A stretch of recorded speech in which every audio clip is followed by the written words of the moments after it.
Abra comigo o livro de Provérbios, capítulo 13. Apenas um verso nós vamos ler.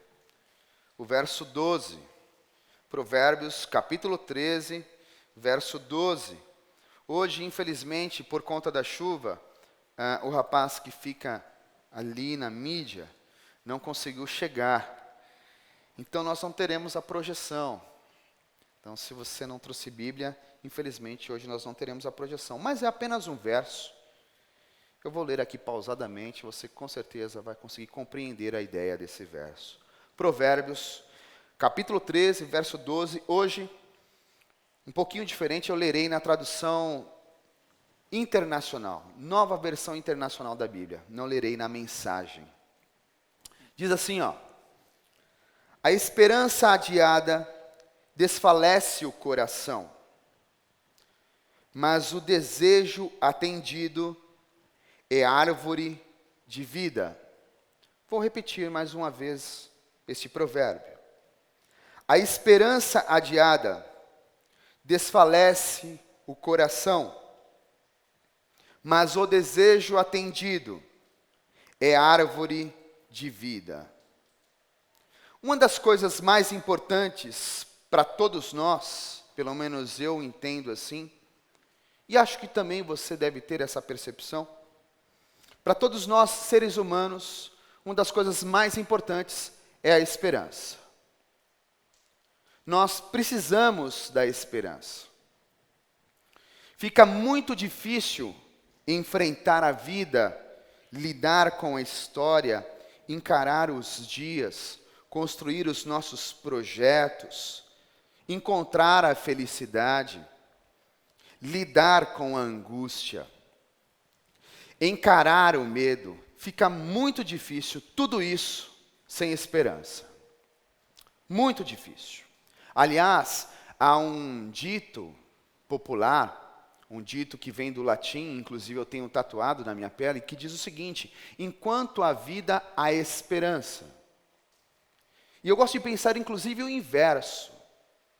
Enquanto há esperança, ainda há possibilidade de vida. Quando não tem mais esperança, nós lidamos com a apatia. Nós começamos a entrar no desânimo. Nós temos a tendência a nos entristecermos. Sem a esperança, fica muito difícil olhar para o horizonte. Sem a esperança, fica muito difícil colocar a história, a vida de pé. Aliás, sem a esperança, a gente fica com a sensação de que a vida é este eterno retorno de dor e sofrimento e que não vale a pena.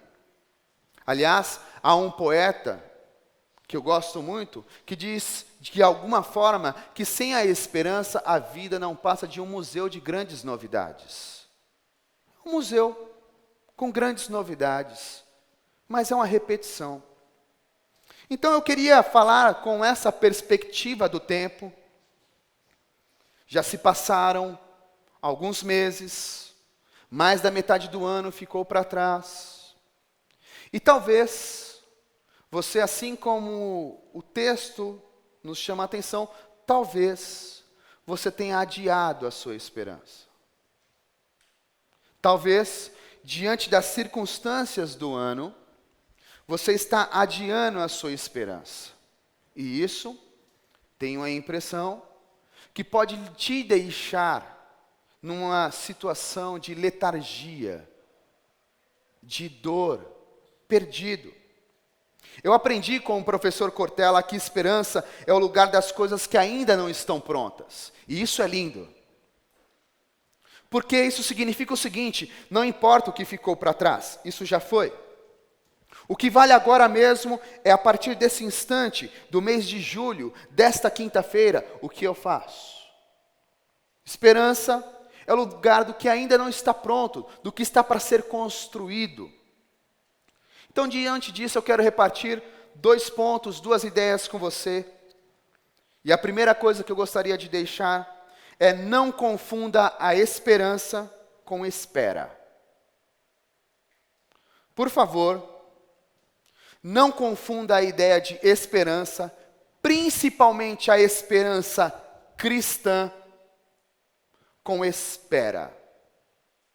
Não ache que é a mesma coisa. Há um psicanalista, vocês sabem que eu também sou psicanalista, que eu gosto muito, chamado Lacan, que ele deixou uma ideia que eu sou muito familiar a ela, que ele diz assim, aguarde, mas nunca espere. Aguardar é uma coisa que às vezes nós precisamos. Eu preciso aguardar o outro para sair de casa. Eu preciso aguardar o colega para ir ao shopping. Mas eu não preciso ficar esperando. Eu não preciso ficar esperando as coisas acontecerem. Porque esta ideia de espera traz consigo frustração. Grande frustração. É claro que essa ideia de Lacan, pelo menos para mim, ela é importante. É claro que o provérbio, esperança adiada, traz dor ao coração. É claro que é importante, mas eu preciso admitir que não é bem assim que muitos de nós vivemos. Vocês sabem, eu escuto histórias diariamente. Muitas histórias. E das diversas histórias, muitas vezes eu escuto pessoas trazendo questões que têm sintomas como infelicidade, por exemplo. Um outro sintoma muito comum que as pessoas trazem é a incapacidade para tomar uma decisão. Seja uma decisão na carreira, no trabalho, seja uma decisão no casamento, seja uma decisão na igreja, seja uma decisão no colégio, seja uma decisão como cidadão, seja uma decisão existencial, as pessoas ficam indecisas, têm medo de tomar decisão. Tenho a impressão que nós vivemos assim porque de alguma maneira nós vivemos a era da espera. Talvez o controle remoto, e aqui eu estou dizendo a propósito porque já é antigo. O controle remoto nos colocou num lugar de falsa comodidade. Então eu só vou zapeando e espero o que tem de lá como produto para me alimentar. Espero. Não faço. Espero. Talvez os fast foods da vida, iFood, nos colocou nesse lugar de comodidade e eu apenas espero algo para me alimentar e não faço. Não me coloco no movimento da construção. Quantas vezes talvez você já ouviu ou até já disse frases assim, eu espero que tudo dê certo. Não, você não disse, certeza que não, alguém disse. Você escutou. Ou outra frase que outra pessoa disse, espero que isso funcione.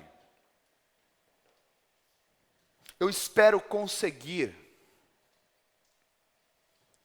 E eu tenho a impressão que de tanto esperarmos, nós empacamos. De tanto esperar, nós paralisamos. Deixa eu contar uma história para vocês. Vou repartir algo. Vocês prometem não contar para Lilian? Lilian é minha esposa. Na minha adolescência, pré-adolescência, tinha uma garota no colégio que eu achava ela linda. Linda, linda, linda. E sabe aquela coisa do amor platônico, essa paixão platônica? Eu era um pouco bagunceiro, então eu sentava no fundo da sala e ela era um pouco mais comprometida com o estudo e sentava na frente. E eu ficava lá de longe observando e olhava e olhava.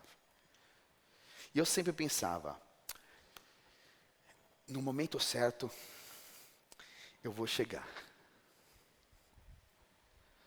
E passava um dia, 2 dias, e eu olhava, e às vezes eu percebia que ela olhava de volta. E eu, não, no momento certo, ainda, não é hoje não dá.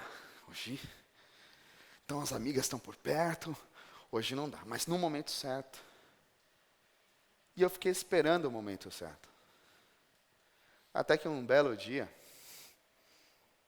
o meu arquirrival, a gente sempre tem alguém na sala que é o nosso arquirrival, o meu arquirrival chegou. E eu fiquei sem. Porque esperei o momento certo. Porque fiquei fantasiando na minha cabeça, é claro que eu estou contando uma história juvenil, de um menino que de fato não sabia exatamente o que falar, que tinha timidez ali consigo, que era um dos primeiros momentos, inclusive, se descobrindo no processo do que é se relacionar, gostar de alguém. Tudo isso eu compreendo. Mas o fato é que às vezes nós crescemos. E esse mecanismo continua o mesmo. No momento certo, eu vou fazer. Eu espero que tudo dê certo. Não, é que hoje está chovendo muito, Will. Então, hoje não dá. Então, no momento certo, eu vou fazer. E de tanto esperar, a gente empaca. Não faz. Nós deixamos de viver de tanto esperar. Nós ficamos com medo de errar e nos fixamos na expectativa de conseguir agradar tudo e todos, porque era essa a minha ideia. Eu queria chegar nela e ela ficar agradada, e inclusive eu não ficar constrangido com o outro, e tudo isso.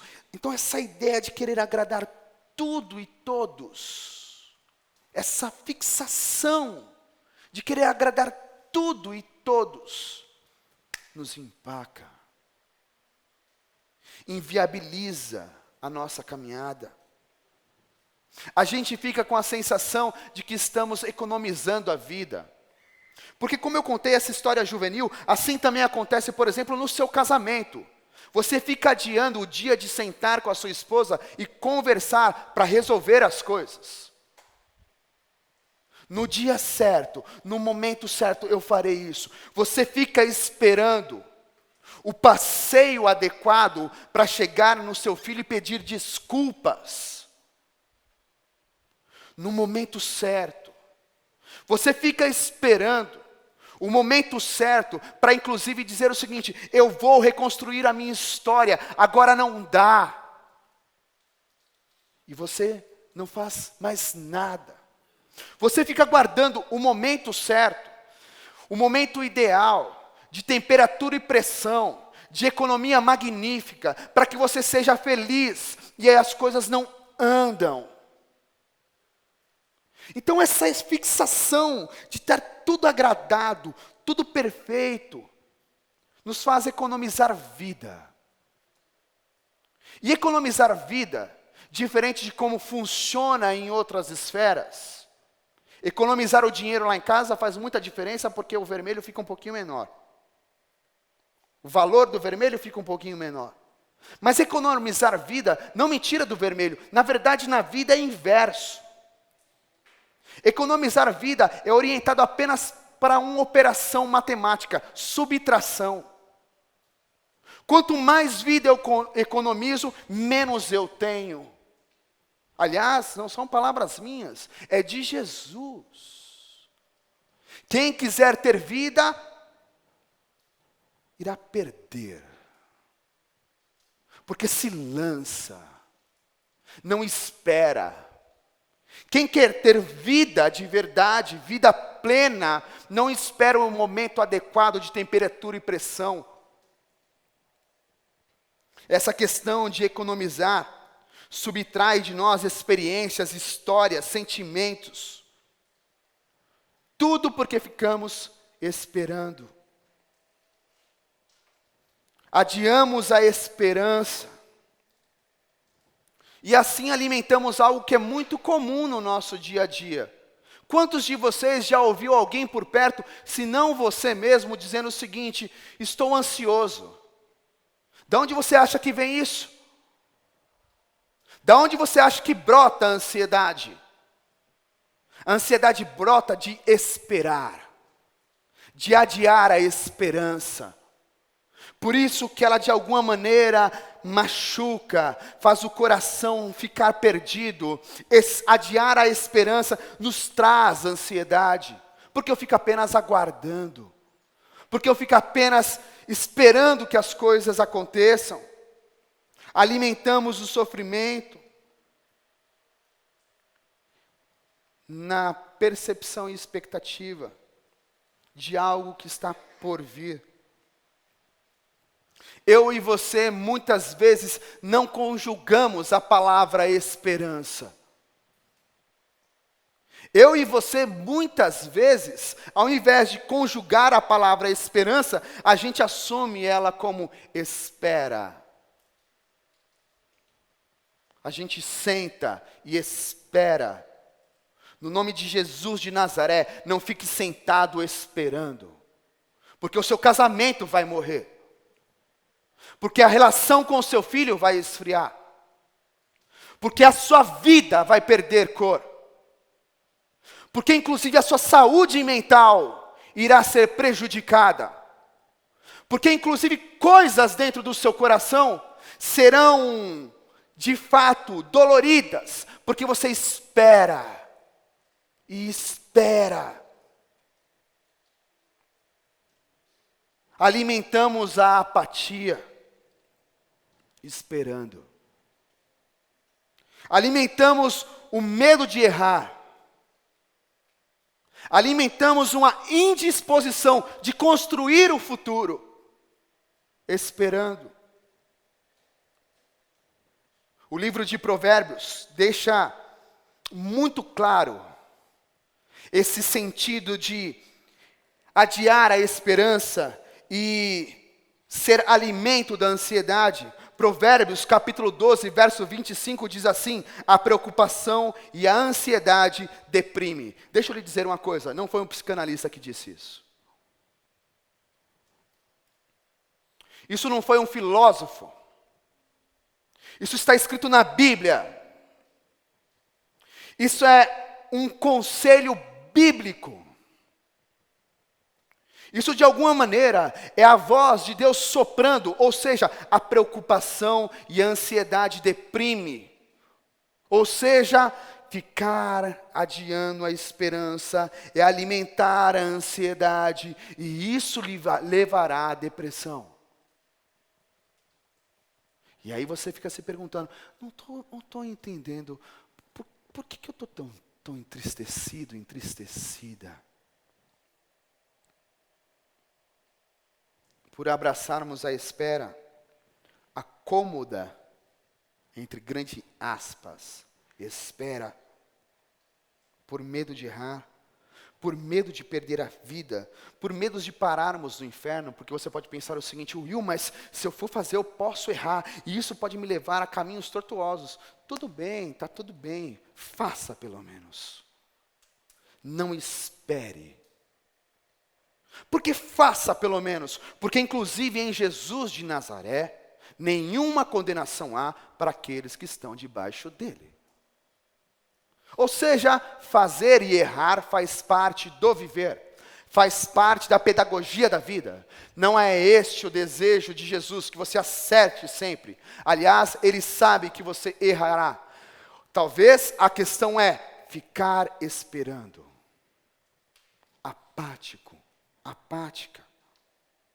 Nós, nesse processo, vamos ampliando a ansiedade, vamos ampliando o seu poder, vamos ampliando, inclusive, onde ela coloca as suas raízes.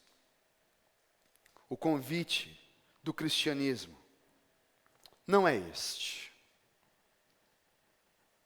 O convite do cristianismo, aliás, a perspectiva cristã, da esperança no cristianismo, não é esse de espera.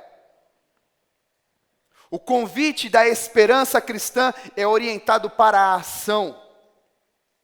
Escutem as palavras de Jesus: ame a Deus acima de todas as coisas e ame o próximo como a si mesmo. Will, como assim? O que você quer dizer? O que isso significa? O que isso tem a ver com ação? Tudo, porque amor é uma atitude. Faça. Ame ao próximo como a si mesmo, ou seja, ame também a sua vida. Ficar parado esperando não é amar a si. É jogar no lixo a única coisa que você tem: tempo. É jogar fora a única coisa que você tem: a sua própria história. Então faça. Mesmo que seja errado, mas faça. Não fique apenas observando.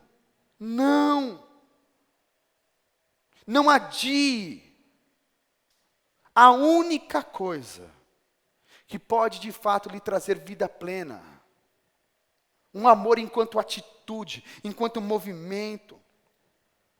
A chamada do Evangelho é orientada ao bom ânimo para enfrentar a vida. Jesus disse isso. Eu tive aflições, dores, dificuldades, mas tive bom ânimo. Ou seja, não adiei a minha esperança. Não fiquei achando que as coisas iriam acontecer só lá na frente. Não, ela acontece agora, hoje. Diante do que está posto na minha frente. Ah, sabe o que é, Will? As coisas só vão acontecer quando de fato a minha mulher pedir perdão. Por que você não faz esse caminho? As coisas só vão acontecer, Will, quando lá na frente nós tivermos o carro quitado, a casa quitada, tudo quitado. É muito lá na frente. Não. Diante da aflição, da dificuldade, inclusive, de pagar as contas, porque eu também tenho as minhas. Diante de tudo isso, bom ânimo. Não adio a esperança. Me lanço no movimento de amor, de atitude, de movimento, de cuidado, de responsabilidade, de respeito, de conhecimento profundo sobre o outro, de construção de relação. Isso vale com o outro ser humano e vale com Deus. Ame Deus acima de todas as coisas. Ame o outro como a si mesmo. Esse processo de se relacionar faz a vida ter esperança. Então não é ficar apático, apática, aguardando um outro poeta, como outro poeta disse, esperando a morte chegar. Não. Não faça isso. Faça diferente. Que no dia da sua morte você esteja vivo, pulsante, cheio de vida. Que ela venha e te tome de assalto, mas você está vivo. Esperança. É preciso ter esperança ativa, orientada ao movimento, à multiplicação do bem, da compaixão, da misericórdia, do cuidado, orientada pelo amor. Já dizia o profeta Paulo Freire, e eu queria repartir aqui as palavras dele. É preciso ter esperança. Mas ter esperança do verbo esperançar. Porque tem gente, me permita, eu colocar uma palavrinha a mais. Tem muita gente que tem esperança do verbo esperar.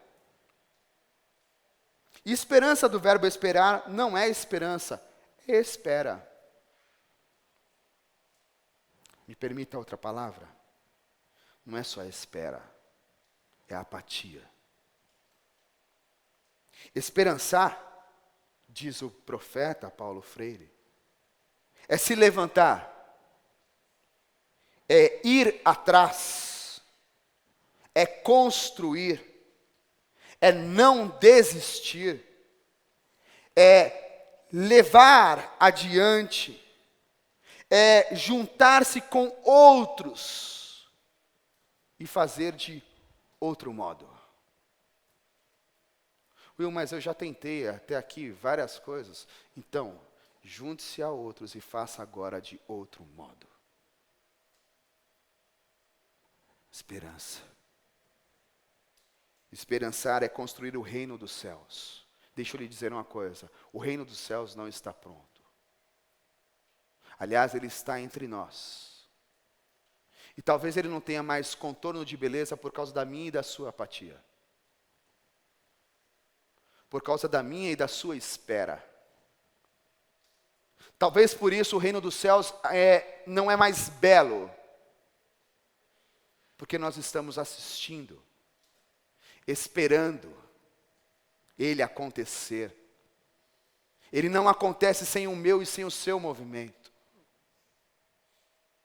Então, esperança é a construção desse reino. E está na hora de você parar de esperar e se levantar nesse movimento.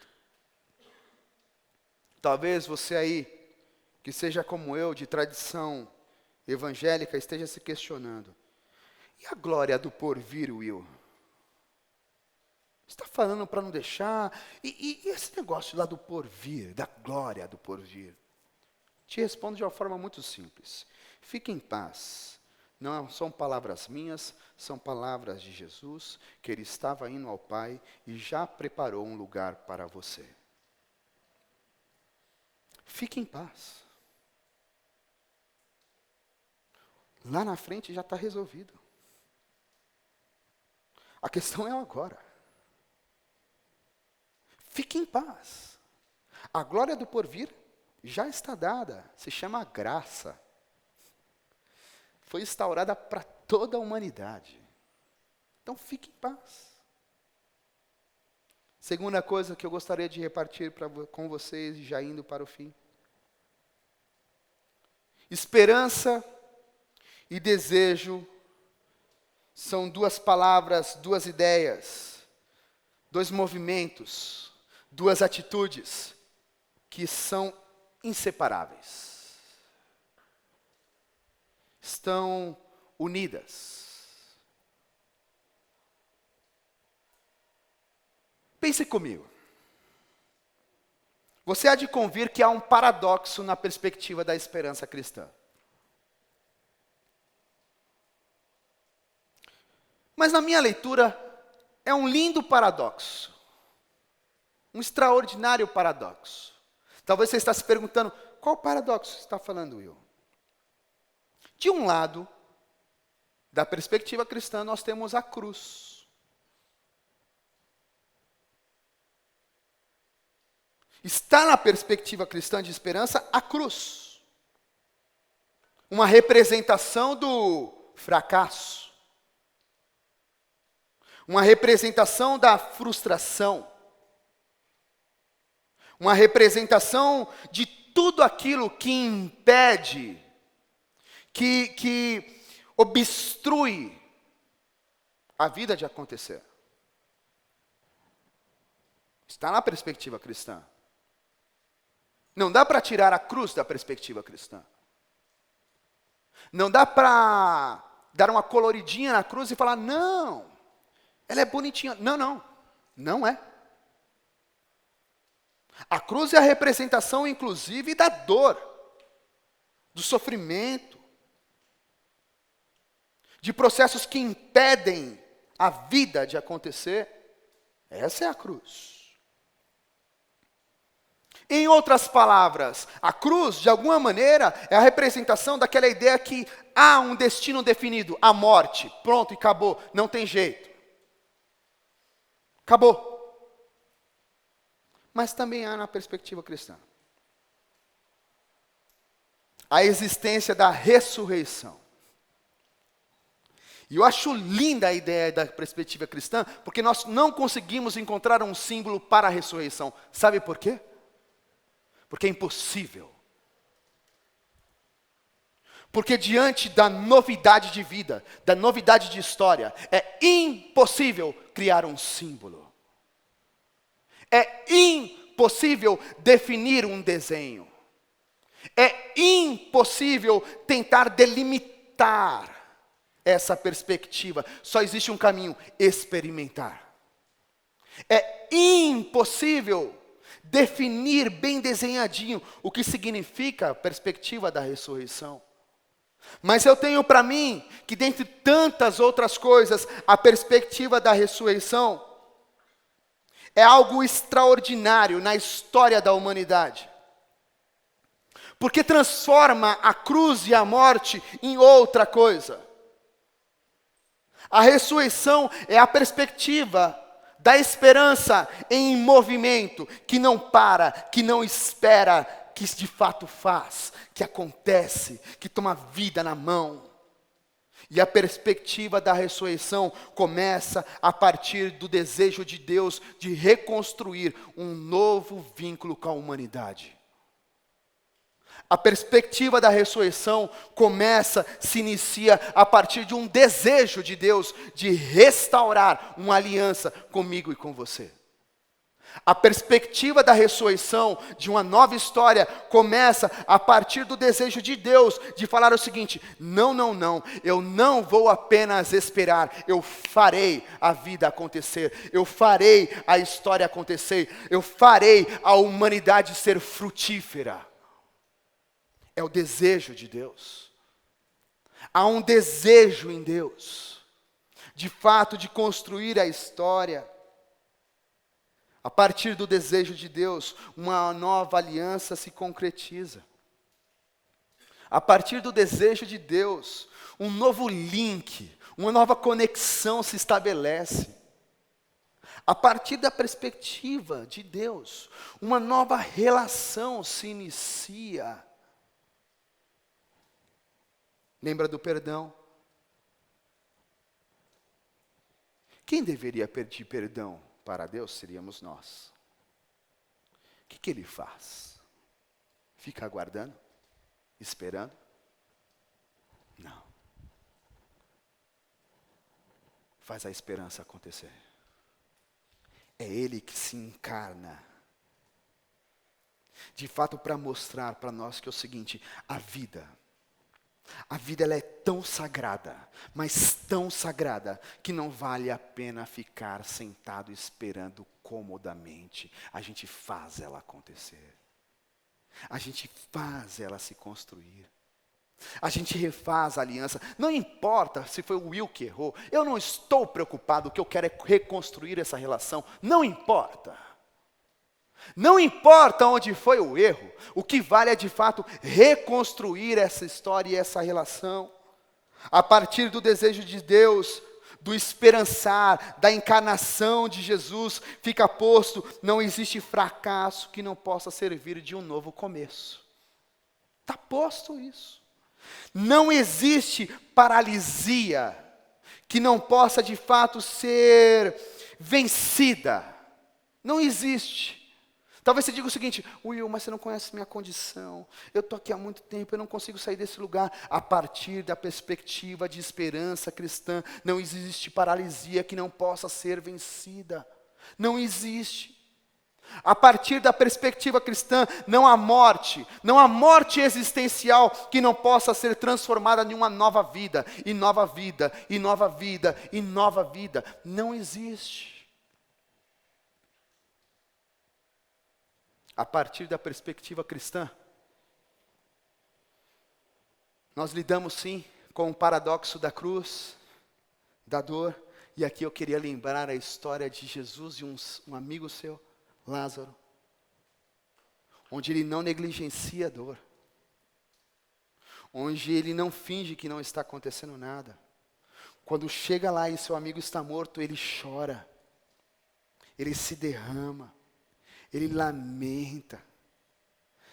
Então a perspectiva cristã, da esperança cristã, tem a dor, tem o sofrimento, mas também Jesus, ao chegar lá e saber que o seu amigo estava morto, ele diz: tira a pedra. Já começou a esperança. Façam alguma coisa, tira a pedra aí. Tira esse negócio do lugar. Eu tenho um desejo aqui dentro de mim. Tira a pedra. Tiraram. Tem um desejo aqui. Vamos ver se tem um desejo lá dentro também. Lázaro, sai para fora. Jesus desejava dar nova vida a Lázaro, ele precisava desejar ter nova vida. E isso vale para mim e para você. Talvez hoje à noite Jesus está lhe dizendo: chega, pare de esperar. Chegamos ao meio ano, você esperou até aqui. Então deixa eu lhe dizer uma coisa, Will, sai para fora. Está na hora de sair para fora. Patrícia, sai para fora. Tira a pedra, sai para fora. Para de esperar, faça, se movimente, porque o convite de Jesus é esse, o convite do Evangelho é esse, o convite desse provérbio é esse. Esperança adiada de fato dói, machuca o coração, mas o desejo atendido de fato é fonte de vida. Ou seja, Will, você quer ter vida? Então vamos, filho, sai para fora porque está na hora. Chega de esperar. Chega de ficar no lugar cômodo, sai para fora. Por eu e você sermos a imagem e semelhança de Deus, nós podemos esperançar, nós podemos fazer a vida acontecer. Nós podemos sim enfrentar as aflições abraçados a este desejo de construir a vida, a este desejo de fazer as coisas acontecerem, a esse desejo e a esse modo de viver de Jesus cheio de esperança. Esperança viva, encarnada, é fonte de vida. Foi ontem, é hoje e continuará sendo amanhã. Só tem um detalhe. O desejo de Deus é de fato lhe dar vida. Está posto. O desejo de Deus é de fato lhe dar novas histórias. Resta saber o seguinte: qual é o seu desejo? Desejo atendido é fonte de vida, árvore de vida. Fique em pé, que eu quero orar com você.